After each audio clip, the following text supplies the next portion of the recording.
Belum pernah sesaat pun dalam hidup kita ini nikmat Allah pernah berhenti. Sejak kita bangun tidur sampai kita tidur kembali, bahkan tidur itu sendiri seluruhnya merupakan nikmat dari Allah. Terhadap nikmat yang sedemikian banyak itu, yang jikalau kita akan mencoba menghitungnya, sungguh kita tidak akan pernah sanggup menghitungnya. Allah cuma minta satu: syukuri nikmat itu. La in syakartum la azidannakum wa la in kafartum inna azabi lasyadid. Kalau kamu bersyukur, aku tambah nikmatku kepadamu. Kalau kamu ingkar, tidak pandai bersyukur, awas loh, azabku itu pedih. Jadi kalau kita mau ambil mafhum dari ayat ini, nikmat bisa berubah menjadi azab kalau kita tidak pandai mensyukurinya. Nikmat bisa berubah menjadi azab kalau kita tidak pandai mensyukurinya. Nikmat apapun itu. Sehingga boleh jadi orang kaya bisa saja masuk surga karena hartanya, dan orang kaya pun tidak jarang yang masuk neraka juga karena hartanya. Syukur apa tidak syukur? Pejabat bisa saja masuk surga karena jabatannya. Pejabat pun tidak jarang masuk neraka juga karena jabatannya. Syukur apa tidak syukur? Orang berilmu, orang alim sekalipun bisa masuk surga karena ilmunya. Pun orang alim bisa masuk neraka lebih dulu dari penyembah berhala juga karena ilmunya. Syukur apa tidak syukur?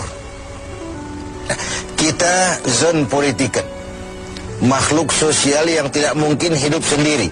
Kita bermasyarakat, kita perlu orang lain.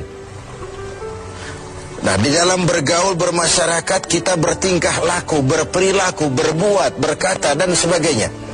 Apapun perilaku kita di masyarakat pasti punya dampak bagi orang lain, bagi masyarakat sekitar kita, mungkin juga bagi lingkungan di mana kita hidup, di lingkungan di mana kita tinggal. Nah, dampak inilah yang sering kita tidak perhatikan, bahwa pada dasarnya tidak ada kebebasan mutlak. Kebebasan kita dibatasi kebebasan orang lain. Satu contoh yang gampang, saya beli radio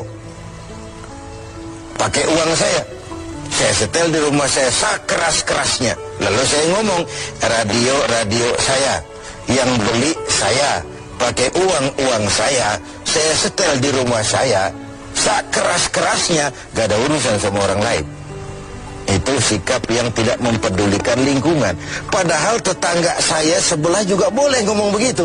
Kata tetangga saya, ini kamar saya tidur di dalamnya, mata saya yang ngantuk saya. Kenapa suara radio kamu masuk ke kamar saya? Nah, ketika itu kebebasan saya menyetel radio dibatasi oleh kebebasan tetangga saya yang mau tidur. Disinilah terjadinya sikap saling menghormati, sehingga perilaku kita terkendali. Nanti akan kita bicarakan bagaimana pengaruh puasa dalam hal mengendalikan perilaku kita sebagai manusia. Sebelum kita lanjutkan bincang kita tentang pengendalian perilaku oleh ibadah puasa, mungkin di antara adik-adik kita yang hadir ada yang akan mengajukan pertanyaan lebih dulu. Saya persilakan, siapa? Assalamualaikum warahmatullahi wabarakatuh. Waalaikumsalam warahmatullahi wabarakatuh. Saat ini di negara kita banyak terjadi bencana. Bagaimana menurut pandangan agama?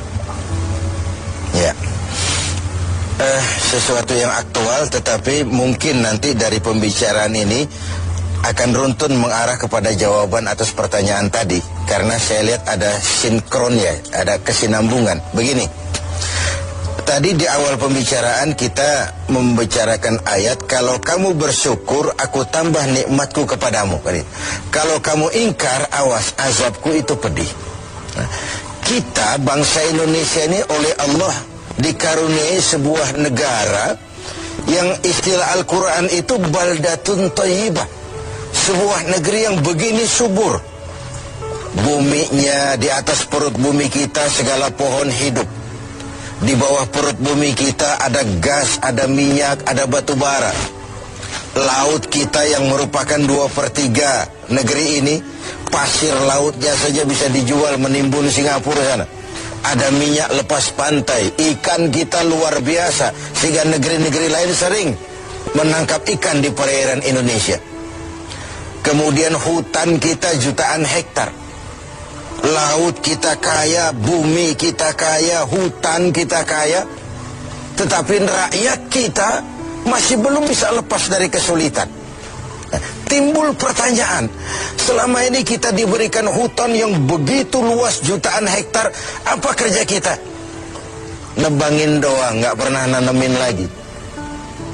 Terjadi pengundulan hutan di mana-mana.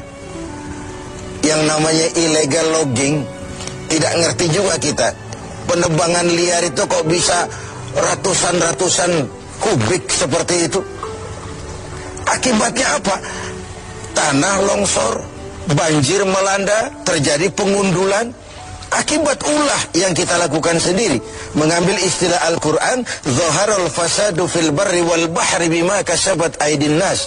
Bertebaranlah kerusakan di daratan dan di lautan akibat ulah manusia sendiri. Kita yang tidak pandai mensyukuri nikmat Allah, dikaruniai negara yang begini kaya sumber daya alamnya, yang diamanati memegang jabatan, lupa diri dan lupa daratan. Sementara kita sendiri tidak bisa mengelola negeri ini dengan baik.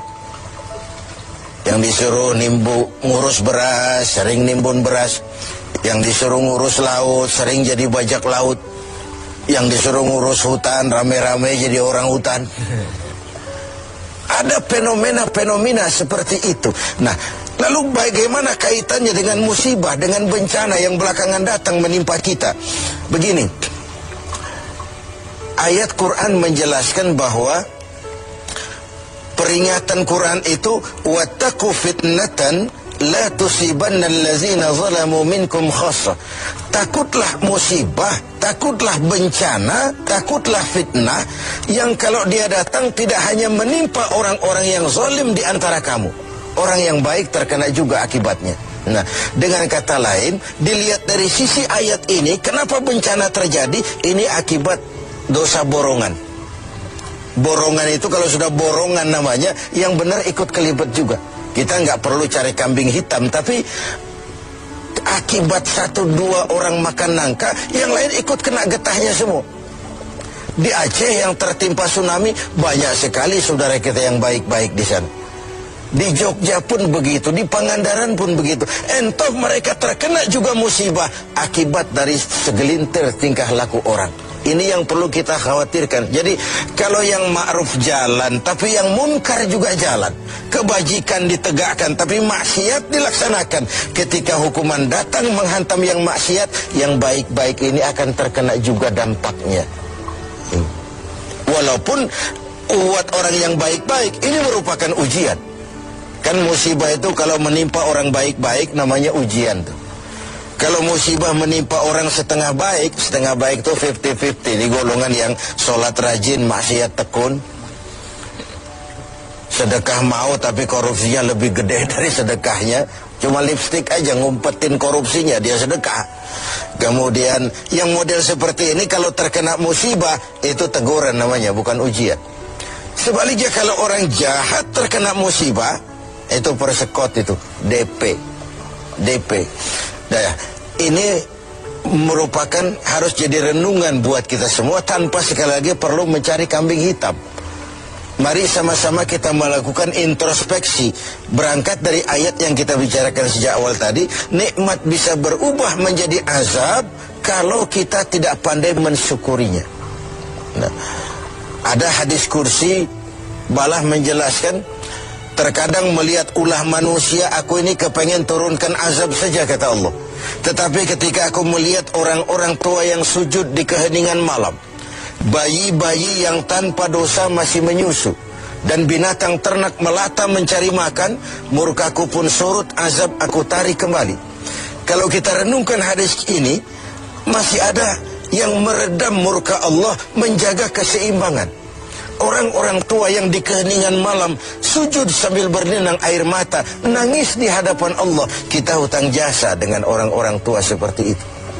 Bayi-bayi yang tanpa dosa, masih putih, bersih, masih menyusu. Dan binatang ternak melata mencari makan, itu potret dari lingkungan keseimbangan hidup. Sekarang kan binatang hampir nggak punya tempat. Kita baca dalam berita itu bagaimana di Pekanbaru sana gajah nyasar ke kota karena hutan kebakar. Ya. Air kita nggak berikan tempat, lalu ngayap kemana-mana, masuk ke lingkungan penduduk. Sesuatu yang dulu air ada tempatnya, sekarang semua buat manusia. Sehingga ketika air datang, mana nyasar dia ke tempat kemana-mana. Nah, ini sebuah potret bahwa kalau masih ada orang-orang yang sujud kepada Allah tengah malam sambil berlinang air mata, masih ada putra-putra bersih tanpa dosa, masih terjaga lingkungan hidup, bencana tidak akan sebanyak ini. Tapi yang terjadi adalah sebaliknya. Yang diajarkan itu orang tua tengah malam sujud, bayi tanpa dosa menyusu. Nah sekarang akibat terjadinya pergeseran nilai, bayi tanpa dosa sering dibuang ke tempat sampah, sementara orang-orang tua tengah malam rebutan nyusu. Ini kan sebuah kesalah setelan dalam menjalani kehidupan ini. Oleh karena itu, menghadapi banyaknya musibah, menghadapi banyaknya bencana, kita tidak perlu mencari kambing hitam, tapi mari melakukan introspeksi. Kalau diuji, kita bukan saja harus sabar, tapi harus lulus. Nah, kalau ditegur, kita harus berani introspeksi, memperbaiki yang kurang dan mengurangi yang memang berlebihan. Mudah-mudahan musibah yang banyak menimpa negeri kita belakangan ini adalah teguran. Syukur-syukur kalau dia ujian. Dan sekali lagi, bukan saja kalau diuji kita harus sabar, tapi juga harus lulus.